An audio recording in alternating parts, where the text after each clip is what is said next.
Okay, so you made it through those two. So we're going to get to some fun stuff now. I'm going to see how these open up. Um, so we're going to actually get to see two cases. And the reason I'm using these, although they're laser therapy, is really because this is a cellular level treatment. A quick review of the way that laser works. This is going to be the 2-minute version. I could spend an hour. But the laser is it's a specific nanometers or wavelengths of light, and then there's a computer attached to it. So I'll show you an image here. If I can open it up, it's a little bit bigger than it's going to fit in my screen, but you should be able to see it. So this is the computer with the laser and laser attachments. There's different settings that we can do. But what the laser does is it has the computer and it has energy that's going to use a dose level, which is figured in joules, over a target tissue to actually activate the cells. So the cells that have become sick, we're basically trying to regenerate the mitochondria to start to function better again, which results in increased cellular energy, decreased pain, decreased inflammation. It also works tremendously well on things like edema or swelling, not where fluid is in a way that you can pull it out with a needle, but swelling like intracellular swelling. And that'll be an example here.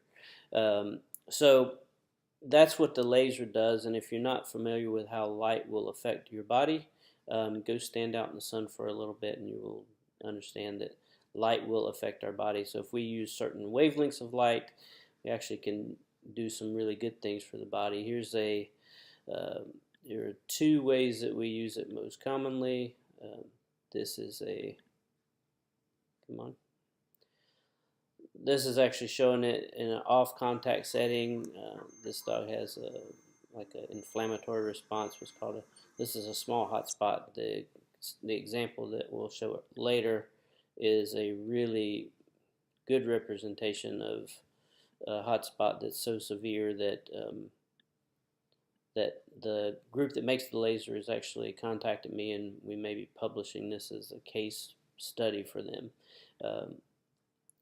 So this guy here, let me make this picture a little bit smaller so it'll fit into our window that you guys can see. There we go. There we go. So to orient you, this is actually the edge of the cheek. That's the lips right there. So the dog's head is this way. And all of this is swelling. The neck should come like this. And all of this is an inflammatory, what we call, quote unquote, a hot spot. It's an acute, moist, really itchy dermatitis, but as the dog starts to scratch their skin, they will scratch it so hard it abrades the skin. You get an invading secondary infection. So in most cases, these guys, before applying laser therapy, and this is where we marry two things together, we did not say to this guy, okay, you're only going to get laser. We actually combine laser with an injection of cortisone, which lasts about 2 to 3 days. But you could ask any veterinarian in, well, I'd say in the U.S., but in North Carolina for sure, who sees these things, would you expect that one injection that you wouldn't have to do any more than that with steroids? In most cases, they're on steroids and antibiotics for at least a week, if not longer. So we did one injection of a steroid, and we did start on oral antibiotics. This was a Saturday at around 11 o'clock in the morning. Obviously, this guy got a little sedative, so he's a little more relaxed because that's a very uncomfortable lesion, as you can imagine. And it was so large that our computer that comes with this is a picture that you can actually see the head a little bit better, so you get an idea of where things are. There you go. A little bit better orientation. The other one's a little bit more close up. So after a little bit less than 48 hours, Monday morning, he came back in to get his next treatment, and this is how it looked. So I can just tell you that you would not get this response without the addition of that laser therapy that helped to reduce this swelling with just what we did medically. So did we not do medicine, traditional medicine, and just do laser would be in that area that's considered more alternative. We're treating the whole body, cellular level flow. Now we're doing targeted treatment at a cellular level, and that's a little bit different from what we're looking at with our new protocol and what we're going to be doing. The laser is just an example, but this is a great example of the combination of the two methodologies put together for the best benefits of our patients. And mom said, oh, he was a million times better. So this was one treatment. So if you think about it, this dog is about, see, he's a golden retriever. I think he's about 3 years old, and this was an acute scenario. So he is one of the analogies I liked at one of the seminars I was at. I'm stealing this. I didn't make this up, but it makes some sense. Is that with a laser, we're basically looking at cells that are sick, and we're applying treatment just like if a car, like this is a Ferrari, brand new one, because he's young and his cells are ready to respond very quickly. So if you think about it that way, and you think about the laser kind of like jumper cables for the cells, and then we apply exactly where we're going to apply it and what dose strength and what level and what the tissue level is. It also, the computer helps us take into account what the if we have a dark pigmented skin, then there's more melanin there, so that the computer will actually alter the wavelengths so you get maximal benefit. So we put those together, and basically, if you were to leave your brand new Ferrari with the lights on for an hour, you could get things pretty much back to normal with one jump with the jumper cables, right? That battery is depleted, but it's a new battery in a brand new car. It's just had an acute depletion, so you can revive it pretty fast. And then if you think about kind of the older, we don't want to call my next patient because he's amazing, but he's had a more of a chronic thing. So he's not like the old rusted jalopy, but it's going to take more treatments. So we'll use that example next as another patient that laser therapy is used for, but it's applied a little bit differently. And this is more specific to laser itself, and what's the technical terms, photobiomodulation, big mouthful. But that's what we're supposed to call things.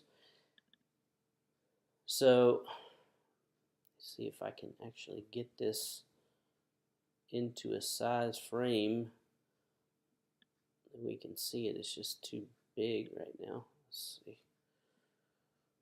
It should fit in here. This is Titus. Titus is one of our early adopters. Titus is, I think he was 6 when he started this. He may be 7 years old now.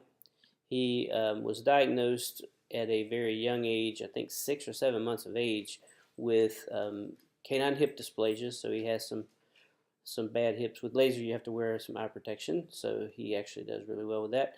And this was with him on just his medications. He's been on medicine since he was 6 months old. And mom said, well, he's getting around okay, but you could tell he had some issues climbing those stairs. So we put him through a regimen of 6 treatments 3 times a week. Treatments are typically somewhere between 2 minutes if there's small areas on the skin like that greyhound that we were showing first, up to 15 to 20 minutes or so if we're doing bilateral hips and we're trying to get to deep tissue. So after 6 treatments in 2 weeks, we did not change any of his medications. He still takes an anti-inflammatory a few times a week, and he still takes a joint supplement. But you could see how he was doing with just those, and then we added laser therapy, and this is how he goes up the steps, really just after 6 treatments, and this was within about 2 weeks. Mom has been really good about giving me updates, and this here is actually showing when he has had about 13 treatments, but over time we've kind of used our jumper cables and gotten the batteries in the cells, the little mitochondria are really functioning better, so you don't have to stay at that high level longer term. You can actually drop that level down. So he's now down to a treatment, I think every 2 to 3 weeks, depending on schedule and how he's doing, and probably how cold it gets going to alter some things.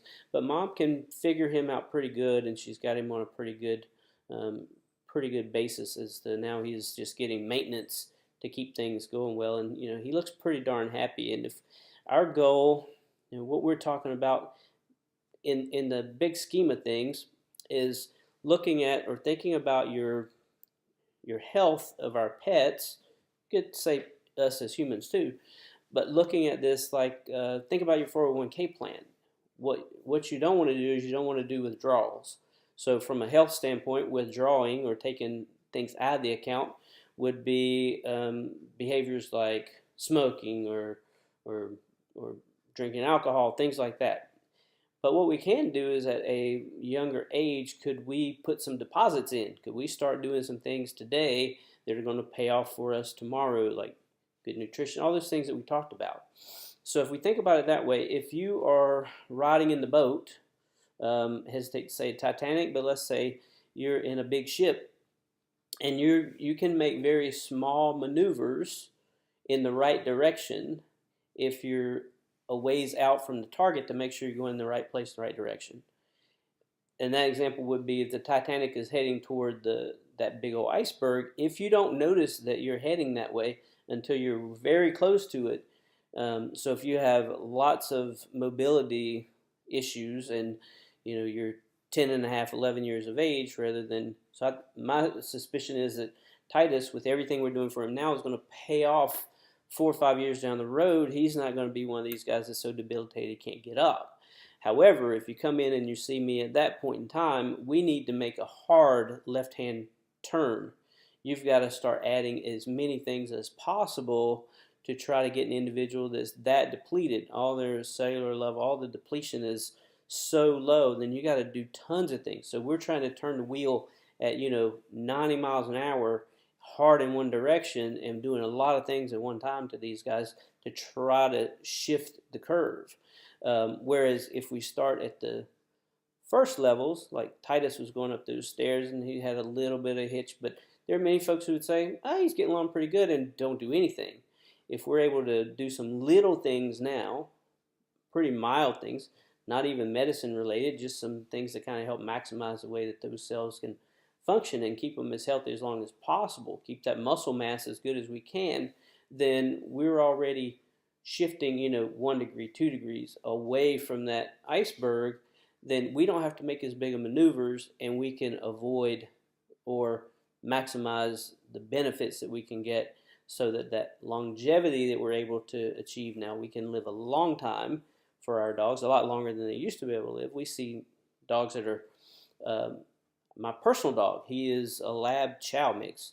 If you read the paperwork, if you read averages, I tell him not glad he can't read because he's already like past life expectancy, 13 and a half years old. That's the best guess we can have. So we can get dogs to live to be older and older. We're seeing that. The challenge at this point is twofold. Is the big two is going to be getting the vitality to match that longevity, and I think reducing inflammatory responses. If you look across the board, inflammation is our chronic disease entity enemy. Okay, so I hope those are good examples that can help you see what we're trying to achieve, and you've made it through all the foundation of the protocol. Now, if you want to be in the protocol as my first 30, you will understand why I can only do 30 for what we're going to do for these patients. I mean, we're talking about some extreme customized information and some very detailed individual plans. So it's going to take a lot of time, and we're going to do some pretty neat things to get our baselines with these guys. That information will be below in the other section that says, kind of the nuts and bolts, the way that you get into the protocol, how it works, what the timeline is, what is the cost involved, and all that kind of thing will be right down below there. So if you click below, that'll give you the information, and then there's the button that will allow you to start the enrollment process. And I look really forward to, I'm excited about my first 30 that we get involved. We may change the name of this. That's going to be kind of based off of my first 30 folks. We'll get some input. Right now we're calling it Optimal Pet Health Protocol, OPH, but Optimal Pet Health is what we're striving for. And I do appreciate you guys. You have been through 3 videos with me, about 15 to 20 minutes a piece. So you've given me about 45 minutes of your time. I'm going to ask for about 6 or 8 more. It may be 10. I get long-winded sometimes in the nuts and bolts section, and then we're going to start getting folks enrolled. And I look forward to it. Thank you very, very much.